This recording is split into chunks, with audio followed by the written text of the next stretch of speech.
গুলো নিয়েও আপনি কিছু কিছু ভিডিও ক্রিয়েট করতে পারেন। এগুলা ফ্রিকোয়েন্টলি করতে হবে, একটার পর একটা করতে হবে।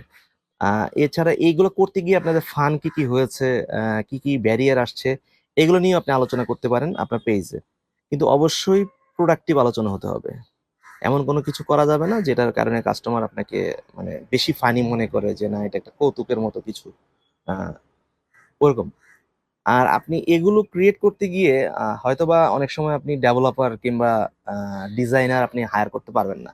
সেক্ষেত্রে আমি রেকমেন্ড করব ক্যানভা কিংবা ক্যাপকাট, এই ধরনের যে কোনো একটা অ্যাপে আপনি একটা সাবস্ক্রিপশন নিয়ে নেবেন মান্থলি। বাংলাদেশে অনেক ধরনের এই ধরনের সার্ভিস আছে, কিংবা আপনি সরাসরি ক্যাপকাট থেকেও নিতে পারেন।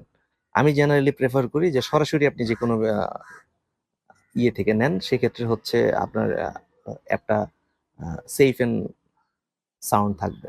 তো ওগুলোর ক্ষেত্রে আপনি খুব অ্যাডভান্স লেভেলে কিছু কিছু ভিডিও লেআউট পাবেন, এছাড়া ইমেজ লেআউট পাবেন, যার কারণে আপনি কিন্তু ইজিলি আপনার প্রোডাক্টগুলোর ভিউটা আপনি দিতে পারেন। এরপর প্রশ্নটা হচ্ছে বুস্ট পোস্ট। আপনি আসলে যে পোস্টটা কাস্টমারের কাছে সবচেয়ে বেশি এঙ্গেজ হয়েছে, আপনি যে প্রোডাক্টটা আপনি ফোর্সফুলি সেল করতে চান, কিংবা আপনি জানেন আপনি সেল করার জন্য এটা খুব পোটেনশিয়াল একটা প্রোডাক্ট, সেই প্রোডাক্টটা কিন্তু আপনি একটা পর্যায়ে যেয়ে আপনাকে বুস্ট করতে হবে। যেমন ফেসবুকের একটা অ্যালগোরিদমের একটা অংশ হচ্ছে আপনি যদি 1,000 টাকার একটা প্রোডাক্ট সেল করেন, সেক্ষেত্রে তাকে 200 টাকা আপনি পে করতে হবে।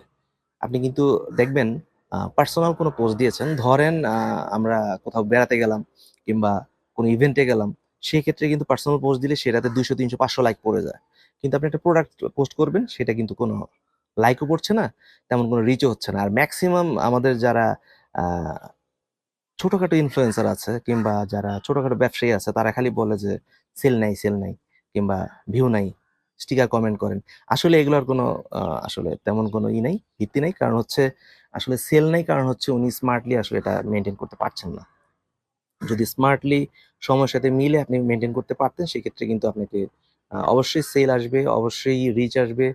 এখন প্রোডাক্টের ক্ষেত্রে যেহেতু বলছি, সেক্ষেত্রে আপনি আপনার কিছু কিছু ক্যাম্পেইন ক্রিয়েট করে, ক্যাম্পেইনটা ক্রিয়েট করতে হবে আপনার লোকেশন, এজ, ইন্টারেস্ট এগুলোর উপর নির্ভর করে।